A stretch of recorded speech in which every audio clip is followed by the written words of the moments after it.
Começa agora o podcast Agro e Prosa com o jornalista Divino Ronaldo. Esse podcast tem por objetivo falar do agronegócio de um jeito descontraído, fácil e descomplicado. Com vocês, Divino Ronaldo e o Agro e Prosa. A minha entrevistada de hoje será Samantha Pineda, advogada especialista em direito ambiental, fundadora do escritório Pineda e Cran e palestrante no evento da ONU, na COP26. E o tema da nossa entrevista será como ficam as ações ambientais no Brasil pós-COP26 e em ano eleitoral.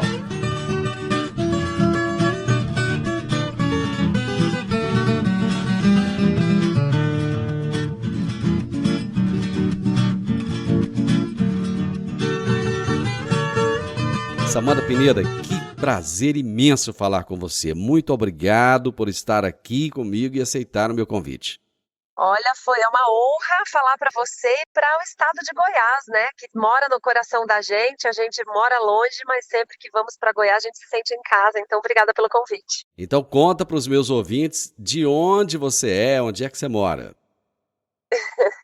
Eu sou de Curitiba, eu tenho escritório, permanece em Curitiba, mas a gente trabalha no Brasil inteiro e atualmente eu moro em Florianópolis. Nossa, você mora num lugar bonito demais.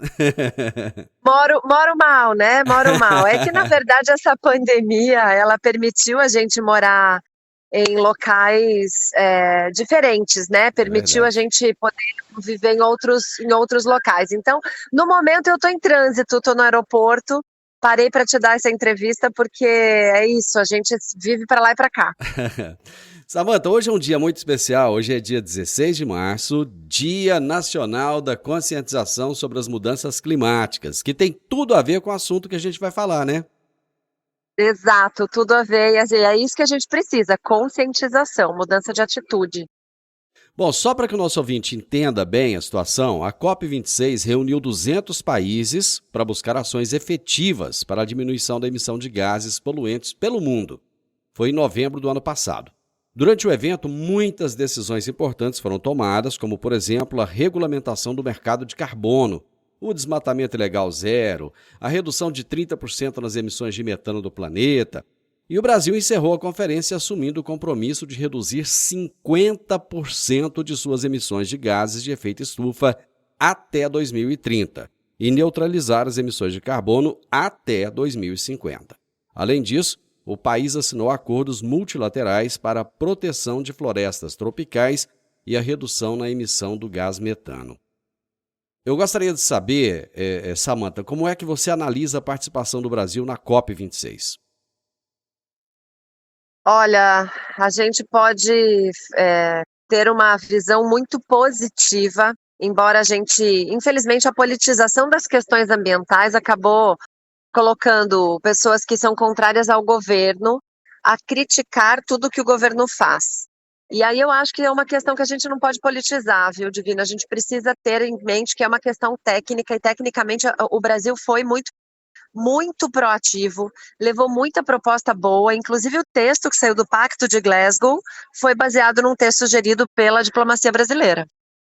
E parece que não tem jeito de falar de meio ambiente sem politizar. Infelizmente, essa é uma questão que ela está politizada não só no Brasil, mas no mundo todo. Aqui no Brasil, nós temos uma matriz energética limpa, um cuidado muito grande no uso da terra. Eu vivo numa área agrícola, né? Então eu vejo aqui, por exemplo, o plantio direto, que é algo que revolucionou a agricultura. E mesmo assim, nós ainda somos criticados. Que ações o Brasil precisa tomar, Samantha, para mudar a sua imagem de destruidor do meio ambiente? É importantíssima essa sua pergunta. E a primeira resposta é que o brasileiro precisa começar a se informar a respeito das questões ambientais do Brasil e tentar efetivamente falar com base científica. Tem muita gente criticando o Brasil sem conhecer.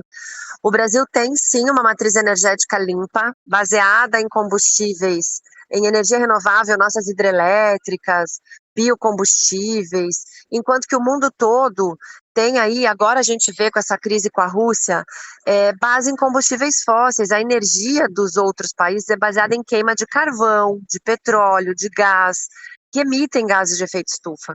E o Brasil está muito na frente, o Brasil está, com relação ao que você citou aí, plantio direto, além do Brasil ter matriz energética limpa, o Brasil tem mais de 66% do seu território com vegetação nativa, e ainda na parte que produz, tem uma produção sustentável. Você citou o plantio direto, mas tem várias outras técnicas aí, né? Integração lavoura-pecuária-floresta, fixação de nitrogênio, que fazem do Brasil um grande produtor de alimentos sustentáveis. Então, acho que para mudar a imagem, são dois pontos. O primeiro é o brasileiro conhecer e falar melhor do Brasil.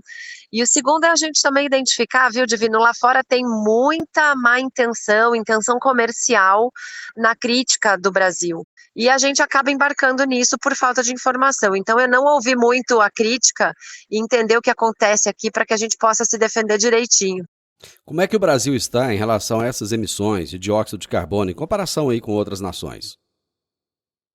O Brasil, ele está ali, ele emite menos de 3% dos gases de efeito estufa do mundo, enquanto China, Estados Unidos, União Europeia e Índia, nessa ordem, emitem mais de 70%.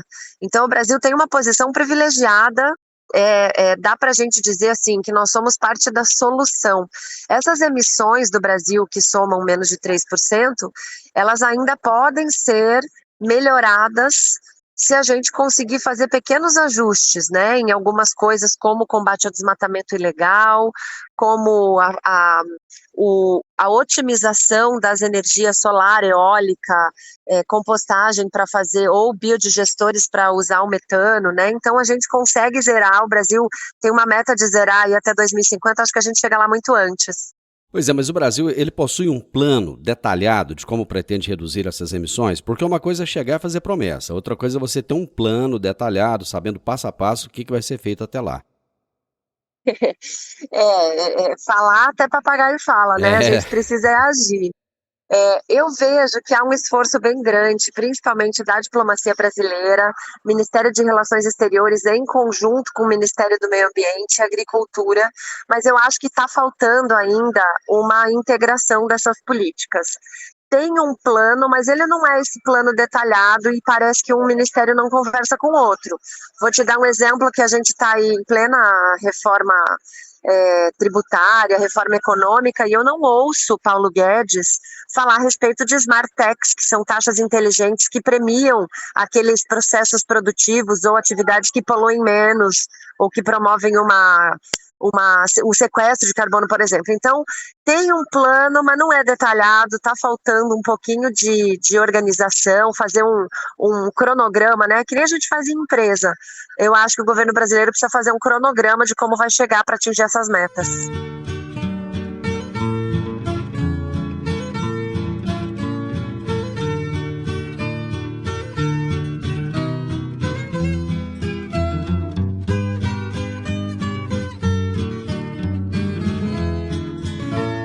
Samantha, o governo brasileiro já tem colocado em prática tudo aquilo que foi acordado na COP? Não, de forma alguma, está faltando. Respondo categoricamente, não. Na verdade, o problema é que é uma soma, né? Não é só atos do executivo que precisam acontecer. Nós precisamos muito do legislativo e o Brasil, ele sofre de um mal aí que ele bota apelido em alguns projetos de lei e esse apelido pega e todo mundo sai difundindo sem saber do que se fala. Nós precisamos de uma lei que está para ser votada em regime de urgência no Congresso Nacional, que é de regularização fundiária.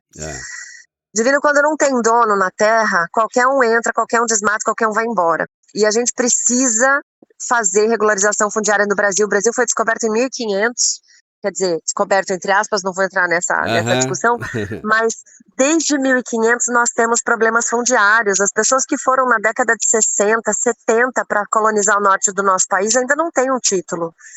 E isso fica muito complicado porque o lugar onde não tem dono, não tem quem cuide. A gente, embora tenha uma fiscalização, o nosso território é muito grande. E se nós titularmos as áreas além de fazer justiça para essas pessoas que estão lá há tanto tempo, né, que vão ter acesso às políticas de financiamento, vão poder entrar em programas, vão poder deixar de herança essas áreas para os seus descendentes, além disso, nós vamos conseguir fazer com que as políticas cheguem a essas áreas. Então, precisa de regularização fundiária e o Brasil prometeu um tal de desmatamento ilegal zero, né? Isso. E nós precisamos, para isso, tanto da regularização fundiária quanto de alternativa econômica para as pessoas que moram no norte do país.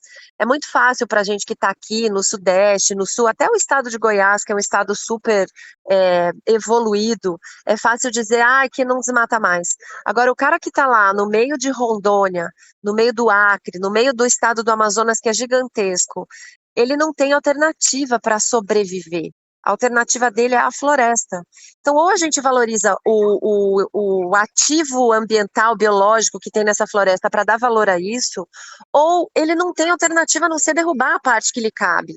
Ele pode derrubar 20%, sendo que 80% é reserva legal, mas ainda assim, se ele tivesse uma alternativa econômica de bioeconomia, seria muito mais fácil. Então, falta ainda o governo investir pesado em alternativas de bioeconomia, falta o legislativo votar algumas leis importantes para que a gente consiga atingir os objetivos que foram lá colocados como metas para o Brasil.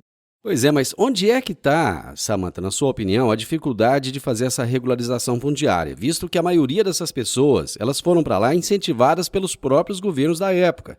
A pessoa saiu lá do sul do país, ou do Nordeste, muitos saíram do Nordeste, inclusive, fugindo da seca, foram para essas regiões incentivadas a abrirem essas regiões, a iniciar o seu trabalho e nunca tiveram essa regularização. Fala-se sempre nisso, fala-se em reforma agrária desde que o Brasil é Brasil. Por que isso não acontece? Isso é histórico, viu, Divino? É uma coisa que vem um problema, a gente não pode dizer que é desse governo, do governo passado ou do anterior. Nós temos, a primeira dificuldade brasileira é acesso a dimensões. Hoje, nós temos tecnologias, PRODES, satélites, drones, que conseguem fazer esse mapeamento, essa demarcação, só que agora a lei está obsoleta, ela está ultrapassada, ela não admite que a vistoria do INCRA, por exemplo, que foi criado, né, o Instituto Nacional de Colonização e Reforma Agrária, foi criado para fazer isso, ele não pode usar esses artefatos da tecnologia para mapear essas áreas, porque a lei não permite. Por isso que precisa da lei de regularização fundiária. Então, nós não tínhamos acesso a essas tecnologias. Depois, nós tivemos muitos problemas com capitanias hereditárias, com sesmarias, já foi um jeito errado de começar a parte fundiária do Brasil, porque eram espaços de terra muito grandes, dados para pessoas que tinham uma relação nobre com alguém, e não quem estava de fato utilizando a área. E quando aconteceu esses planos de integração nacional, que na década de 70, né, era integrar para não entregar, foram mandadas essas pessoas com incentivos governamentais para o norte, quando mudou o governo, a gente aí teve um problema político, os governos foram mudando, e o que o governo anterior fez não era continuado. Então tinha que existir um plano estratégico, como o plano ABC, por exemplo, é um plano que fez 10 anos e está renovado, independente de governo. É um plano de Estado para que haja uma agricultura de baixo carbono. Por que dá certo nisso e não dá certo na regularização fundiária? E há muito interesse por trás também, de exploração irregular de áreas. Quando a gente falou de votar o projeto de lei da regularização fundiária, era com anterioridade de 2008 e tinha que estar na área, né, produzindo na área, provar a posse produtiva da área. O pessoal começou a chamar de lei da grilagem. Quer dizer, é difícil porque o pessoal que toca contra governo acaba confundindo de novo a parte política com o que precisa ser feito no Brasil a nível de Estado para crescimento do Brasil como nação, né? E tem um assunto que a gente vai tocar já já, que é a questão eleitoral. Estamos em um ano eleitoral e eu acho que mais do que nunca o brasileiro precisa de observar em quem ele vai votar. Não é só para governador ou só para presidente da República, não. Nós temos que parar de pegar santinho no chão para votar em senador, em deputado federal e deputado estadual e começar a votar em pessoas que nós saibamos quem são essas pessoas. Mas esse é um assunto para daqui a pouco. Samantha, Certo. o agro com suas tecnologias e manejos sustentáveis, eu vou citar aqui alguns exemplos. O plantio direto, integração lavoura, pecuária e floresta, que você já falou lá no início, recuperação de mananciais, pastagens e áreas degradadas, manutenção das áreas de preservação permanente. Tudo isso tem sido contado e computado no plano de sequestro de gases de efeito estufa? E esse, pasme divino, não conta-se isso ainda. Como Por assim? quê? Não se conta. Isso não entra ainda na conta oficial de sequestro de carbono. Quando aconteceu toda essa negociação entre os países, né, para fazer um comércio de carbono, e quando a gente fala carbono aqui, viu, só para esclarecer, é carbono equivalente. A gente está colocando outros gases de efeito estufa, como metano, como nitrogênio, a gente está colocando esses gases que também colaboram para o efeito estufa numa conta de carbono equivalente, que o Acordo de Paris, que foi assinado por todo mundo, ele coloca como equivalência em carbono. Então, quando a gente instituiu esse comércio de carbono mundial, isso se instituiu com base, eu não sei se você se lembra, que era o desmatamento que era o grande vilão do aquecimento global, e não a queima de combustível fóssil, né? Isso. Quando era aquela visão ainda, né, que faltavam estudos, conclusões, se colocou uma forma de fazer a conta que não leva em consideração toda essa nossa diferença no nosso agro sustentável. Então, a metodologia utilizada pelos países que ditam essas regras, né, lá da ONU, do painel intergovernamental para mudanças climáticas da ONU, eles não computam essas mudanças. A grande luta do Brasil, e agora entrou o tal do AFOLU, que é fazer a conta desse sequestro e dessa emissão de carbono com base nos usos da terra. A grande luta do Brasil é para colocar nesse AFOLU essa conta do quanto o nosso agro é sustentável. No mercado voluntário de carbono, que é feito entre particulares, a gente até consegue colocar. Mas no mercado oficial, que isso vai ser reconhecido pelos outros países, ainda não tem metodologia para colocar isso para dentro da conta. Essa é a grande luta, o grande desafio do Brasil. O agro faz tanto pelo Brasil e é tão pouco reconhecido. Agro e Prosa, falando do agronegócio de um jeito descontraído, fácil e descomplicado.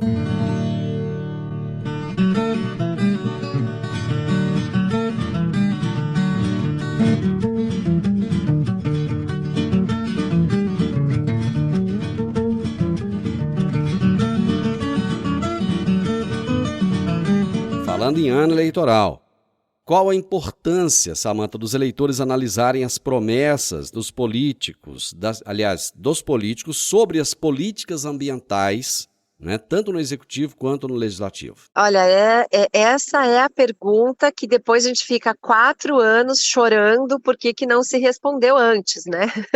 Pois é. Hoje, como a gente falou já aqui, nós temos graves problemas que podem não ser resolvidos por falta de iniciativa e de compromisso desses governantes, tanto do executivo quanto do legislativo, com o meio ambiente.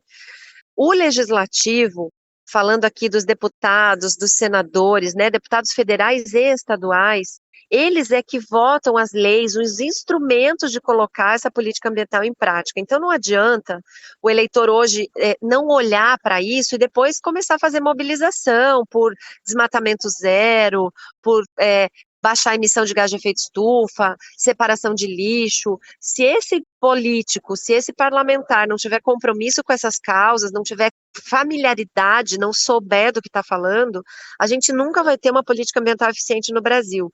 E o executivo da mesma forma, a última caneta é do chefe do executivo, o chefe do executivo estadual, que é o governador, e do executivo federal, que é o presidente.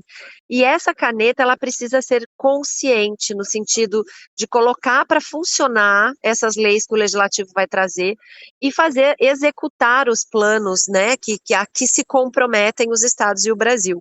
Então, se esse eleitor não olhar com esses olhos para esse político, se ele não tem familiaridade, se ele não tem conhecimento e compromisso com as causas ambientais, não adianta reclamar depois, fazendo mobilização com cartazinho, né, de salvem as florestas, porque aí não adianta mais. O problema que eu vejo, Samantha, é que parece que a caneta BIC está funcionando, as Montblanc é que não estão. Exatamente. Entenda quem entender, né? Lá no pós-eleição, o brasileiro está preparado para cobrar dos seus políticos a adoção dessas promessas? Muitas vezes o brasileiro vota e depois, 1 mês, 2 meses depois, você fala assim, para quem que você votou para deputado federal? Mas sabe que eu não sei? Então, ele está preparado? Nossa, é de chorar, né? A nossa população precisa compreender que a política é o que rege a nossa vida. Independente de gostar ou não, não é uma coisa de gostar. Eu odeio fazer supermercado. Mas se eu não for fazer supermercado, quem vai por mim vai trazer coisa que eu não gosto de comer, entendeu? Então não tem jeito, gente, é uma coisa que tem que fazer, tem que entender. Esse nosso eleitor precisa prestar atenção aos candidatos, precisa entender as propostas e sim, ele precisa se preparar melhor para cobrar. Eu acho que ele não está preparado ainda para essas cobranças, viu, Divino, mas ele está melhorando. A gente já vê mobilizações melhores, nós temos canais alternativos de mídia que hoje com a internet conseguiram socializar informações importantes. As redes sociais, hoje eu vejo as minhas redes sociais, o meu Instagram é só de informação ambiental e a gente percebe que tem muita gente hoje indo atrás da mera informação. Isso, exatamente. Então acho que tá mais preparado do que antes, viu? Bom, quais soluções o Brasil deverá apresentar na COP27 e qual o caminho que devemos percorrer até lá? Vamos lá, COP27, super importante, ela vai ser a COP do cheque na mesa, é onde vão se discutir Exato, eu estou chamando de COP do cheque na mesa, porque ela vai ser a que vai decidir as formas de financiamento, quem vai passar recurso para quem. E quando a gente fala que Estados Unidos, União Europeia, China são os maiores emissores de gases de efeito estufa, é desses países que se desenvolveram através da degradação, da poluição do ar, que a gente precisa cobrar esse retorno, porque nós estamos fazendo a lição de casa e tendo um desenvolvimento muito menos carbonizante do que o que eles tiveram. Nossa matriz energética, como a gente já falou, é limpa, e isso precisa se transformar em projeto. Então, qual que é o papel do Brasil? Desenvolver metodologias aqui para o hemisfério sul, que nós não temos, as metodologias de medição e de projeto de sequestro de carbono ainda são muito do hemisfério norte, né? Desenvolver nossas metodologias e desenvolver projetos que despertem nesses financiadores a confiança para investir aqui na gente. Então é uma lição de casa bem minuciosa, eu diria, para que a gente consiga fazer com que esse recurso venha para o Brasil. Você acha que o pagamento por serviços ambientais pode, de alguma forma, ajudar a alcançar essas metas propostas pelo Brasil? Sem dúvida, pagamento por serviço ambiental é uma ferramenta para que esses produtores rurais, os industriais, quem exerce qualquer função que faça intervenção em recurso natural ou que tenha algum impacto ambiental, possa fazer dessa metodologia diferente, como você falou, nosso agro tão sustentável, possa colocar isso em forma de projeto e, através de um projeto de pagamento por serviço ambiental, democratizar essa solução, né? Tanto mostrar para todo mundo que pode ser feito, quanto fazer disso a ferramenta de investimento. E a iniciativa privada? O governo tem buscado a iniciativa privada para ajudar a alcançar essas metas? Divino, esse governo especialmente tem buscado. A gente viu aí parcerias, né, do Adote um Parque, por exemplo, que foi um programa do governo que trouxe Carrefour, Coca-Cola e outras marcas para financiar esse cuidado ambiental. A gente vê entre a iniciativa privada, isso funciona muito bem. Agora, quando é público-privado, tende a ser um pouquinho mais lento, mas a gente tem visto que sim, esse governo tem conseguido modelos de sucesso em relação a essa fusão, né, de trazer a iniciativa privada para dentro, não só com o recurso, mas com conhecimento, com a tecnologia, com a facilidade de trâmite dos projetos. Então, dá para fazer, é só querer fazer que dá para fazer. Samantha, te agradeço imensamente. Eu sei que você mesmo disse, está no aeroporto, parou para nos atender, para dar essa canja para os nossos ouvintes. Eu sou eternamente grato a tudo que você trouxe de informação para o meu ouvinte. Muitíssimo obrigado.